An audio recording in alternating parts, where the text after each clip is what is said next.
we're back on the CAN IO module. So the last video was sort of a design review for the CAN IO module, which is the module that's going to take all of the analog and digital data from my older car and translate that into CAN bus messages so that I can display it on the LCD.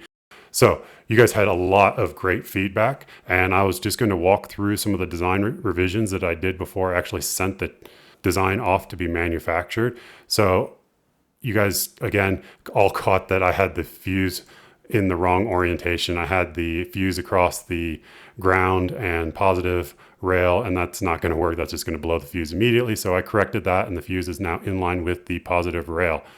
The other thing that came up was, I did not know that these existed, was a bidirectional TVS diode was going to be more effective. And so I've replaced that TVS diode that I had in place there to protect the circuit for that initial gatekeeping for any surges coming in. And being bidirectional, it'll cut off both positive and negative surges, which is great. The other piece that I was given advice on was that I really should have some sort of reverse polarity protection, meaning that if I accidentally wire this in the wrong direction, that I don't just fry the whole board. And I literally tested this out after I built the thing because I accidentally wired it wrong. So it's a great addition, and it's a really efficient way of doing this. And basically what we have here is a P-channel MOSFET with a diode, a Zener diode here, and a 100K resistor on the gate. So basically what happens is if I wire this in reverse, the diode will actually shut down and prevent any current from coming into the power circuit of the entire board. The other suggestion I got was to add a lot more test pads, and I did this. So these are those little circle dots here so that I can, as I'm building the prototype up, actually test out each segment of the board so that I don't fry anything. And that was just a great suggestion. The other piece that I upgraded significantly was the filtering going into the entire board. So initially I just had a capacitor resistor filter, and I thought that was going to be enough, but I just don't think it's good enough for what I'm trying to achieve here, because I've got an ADC and a lot of other things, sensitive components on this board.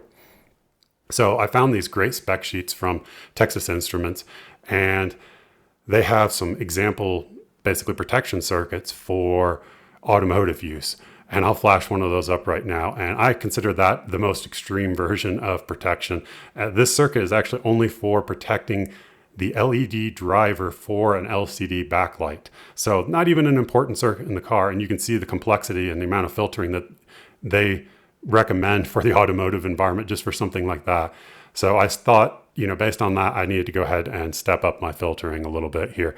And so I've changed to a pi filter. So we have an inductor, a large capacitor, and a small capacitor here, basically all on this pad. And what this does is it helps to filter out a lot more high frequency noise that's going to be coming in on the line, whether that be from the alternator or the ignition in the car, and just prevent any of that from going into the actual buck converter and the rest of the circuit. So it's going to make the power a lot more clean, and it's just a lot better practice to have that type of filtering. The other recommendation that you guys gave me was that I should have some sort of ESD filtering, basically, or ESD protection on the USB port itself. And there are, I didn't even know this, actual dedicated chips just for doing ESD filtering on an USB port. They're super cheap, so I went ahead and added one of those right there. I made some additional changes to this board. Most of these changes were the result of me actually trying to order parts. So what you find is you design this thing with one set of parts, and then you actually go to order it, and you find a lot of them are out of stock. Some of them are massively overpriced for what they are. And so you have to kind of balance that and redesign your board. I had to change out the ADC circuit here to the surface mount version.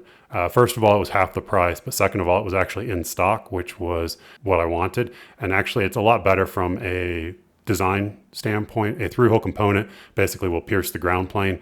And so with something as sensitive as an ADC, it's a good practice to use surface mount components because it just has a nice solid ground plane behind it, and you're going to get less noise in your signal. I also made some changes based on some learnings when I was building the board as well, and I might as well just go ahead and show those to you guys. I picked some buttons for the programming and the boot button on the ESP32. The footprints I picked are not commonly available, so I went ahead and changed the footprint for these buttons. I was able to make the buttons work on the other footprint, but they're just kind of cockeyed.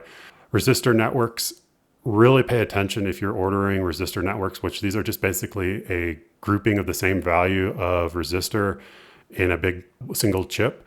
So I use these for the current limiting on the LEDs. There are numerous ways that these are actually identified by the parts manufacturers, and they're not terribly consistent, at least from my layman's point of view. Just something to be aware of there. And I just wanted to mention before we launch into that real quick, a lot of people had asked me what kind of EDA or design software I'm using for this. I'm using a product called Easy EDA. I'm using their Pro version, which I believe they have both a cloud standard version, a cloud pro version, but I'm using the desktop version of the Pro. I'm just using this because it's something I'm familiar with. I know that there are more powerful things like Altium and KiCad and all this, but for me, being a hobbyist, it's really nice to just be able to look up footprints on LCSC and see that a part exists and whether or not it's going to be ordered. So I can say, oh yeah, they've got 10,000 in stock. So I know that it's a fairly common component because I'm not good at that. But I'm not sponsored by them at all, but they did give me a discount when I had the PCB manufactured with JLC, and I'm going to put a link down in my description. You can get $15 off if you guys want to go ahead and get a PCB manufactured with JLC. So like I said, I like to start with the power side first. So I started with the MOSFET for the reverse protection, the fuse, and the TVS diode, getting all of that built up and tested so that I could make sure that it was going to work.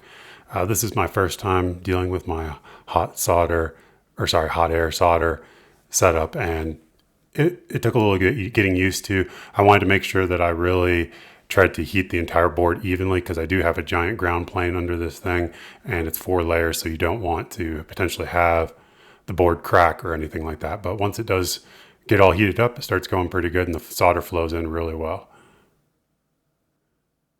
And I should mention all these components are 0805 sizes, so that technically it could all be hand soldered if it needed to be, but I think a hot air just ends up being a lot easier and you end up with a little bit cleaner result and everything.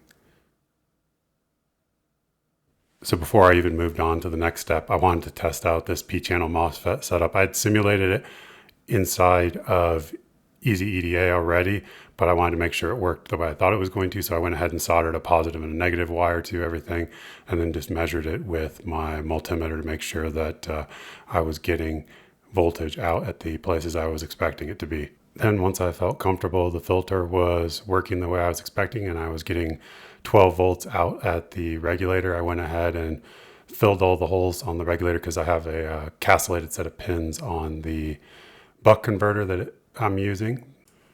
Then it was pretty easy just to solder the buck converter down there. I'll use some electronics RTV to hold it on there as well, just in case. I like to, for just prototype boards, I don't like to design my own power circuits. I often get them wrong, so I like to use third-party power circuits. I do have a nice high efficiency buck converter that I've designed and its own little PCB that I'm going to try out as well. And if I can confirm that that all works, then I'll go ahead and redesign this overall PCB to have the 5-volt buck converter incorporated into it. Then obviously I went ahead and hooked it up to 12 volt again just to check that the buck converter was working the way I was expecting. So I checked all the different points that should still be 5 volts. And here I am just putting the solder paste on for all of those diodes on that little 5-volt island. And then there's the 3.3 volt regulator that will be powering the ESP32 and the other 3.3 volt stuff. And pretty easy placement. Obviously I look a little bit shaky, but it's a pretty small little tiny part. And placing the diodes that again isolate the USB 5 volt when I plug it into a USB port from the buck converter's 5 volt, so I'm not backfeeding anything. And then doing my favorite part, hot air soldering it again. I have to say hot air solder is so satisfying. All the parts just automatically line up on their own. The solder dissolves. It works great. So much better than I was expecting it to work out in my head. Okay, so this is all of the power components on the board. And I did this a little bit out of order. I went ahead and put the ESP32 module on there because I was most nervous about being able to solder that properly. What I was able to do with this was then I could check that I had the 3.3 volts coming out of the regulator. And to do that, I just used the GPS output to check that I had 3.3 volts there. And as you can see, a perfect 3.3 volts. So the next thing I wanted to do was actually test all of the digital inputs. And each one of those digital inputs is basically the same thing repeating. We've got a voltage divider and we have some capacitors for filtering. And then we've got an LED indicator. So I just wanted to make sure that the LED indicator was working on each one of these LEDs, and it was working perfectly. I've actually always stayed away from putting LEDs on my PCBs for testing, and I think that they're a very worthwhile addition and super satisfying so that you know that the PCB is working the way you're hoping it to work. Once I had the digital inputs all set, I went ahead and soldered on the ADC there at the top, and then all of the resistors, the voltage dividers, and all of that, so that we can actually test out the ADC functionality. And then here I am just soldering on the room module. I did have to play with this a little bit. I made sure that I heated the whole board evenly, but I actually had to turn up my hot air solder station a little bit temperature wise because there's just such a large ground plane, and this chip is so well connected to the ground plane that it's just acting like a giant heat sink.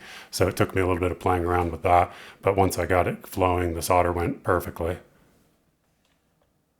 And then while everything is still good and hot, I turn the board over. I have a bunch of thermal vias there that actually go to the ground plane on the back of the ESP32 room module. So you get that nice and hot, and you melt the solder paste that actually connects the middle of that room module to its heatsink basically. So I didn't capture any footage of this, and I should have, but I went ahead and soldered on the USB port, the little ESD chip for the USB, and the different resistors for the USB. I plugged it into the computer to see whether or not I could connect to the room module. I had all sorts of weird errors going on. Basically, the USB would connect and then disconnect, connect and disconnect. And what I realized was that ChatGPT had misled me, and I had the data wires swapped on the actual USB port. So I had to do a little fix, and it's not pretty, but it works. So I just take some magnet wire, 2 equal lengths, and basically swap very carefully the data channels for the USB port. Now, it's not super critical because this is not high-speed USB, and I'm only using the USB to flash the room module. And in fact, it's only for probably the initial flash because I'm going to go to over-the-air updates. But it definitely takes a steady hand to get it all perfectly soldered and placed onto that little USB ESD chip so that we had good data. But once I did this, it connected via USB perfectly. I did have another error come up. This room module does not have PSRAM built into it, which is something I did on purpose because it leaves more IO pins for me to be able to use, and I don't need PSRAM. But the initial flash software from Espressif, the makers of the chip, looks for a PSRAM module. So what I had to do was actually put the ESP32 into boot mode. Once I flashed the chip with just a hello world, boom, it was fine. Stopped doing all these weird disconnects and reboots, and it was good to go to be flashed with. And here is the completed module. Basically, I have everything on there and working. I've tested all of the subcomponent sections. I know that I can flash code. I know that I have power everywhere, and I know all of my inputs and outputs work. So it's time to actually write some basic software to see whether or not we can take the data coming into the ESP32 and try to output that via CAN bus. Now, I do want to point out one thing. You'll note the connector is blue. When I went to order the connector for this is a TE connector. I can't remember the exact part number for the connector, but they come in various colors. I wanted to buy a black one, and that's what I designed it around. They're all the same, but the black ones, the gray ones, the white ones were all out of stock. The blue, I think the red, and a couple of others were half the price, and they were in stock. The only thing you need to do if you do this and substitute out a different color connector is both your male and your female must be the same color because they are keyed. So I ran out of time a little bit here, but what I did was I wrote just a simple Arduino program that all it's doing is basically pulling in the states of all the pins as well as the ADC and everything. I did run into an issue. Some of the libraries for the MCP3204 chip that I'm using for the ADC were a little bit old and did not work with the ESP32 at all. I was getting all sorts of strange values coming back from that. I ended up finding a newer library, fixed everything on that. The digital inputs all work really well. It's basically working perfectly fine. So I'm really excited about all of that. And basically the next step is to try to integrate all of this with the LCD dash, and then I actually want to hook it up to the Megasquirt and everything. So that's my goal for the next video, is to actually have a dashboard that is running inside the car itself, and that I can actually start to test with real world data and make sure all of these different components are talking to each other. So that's going to be exciting. So until next time, stay safe out there,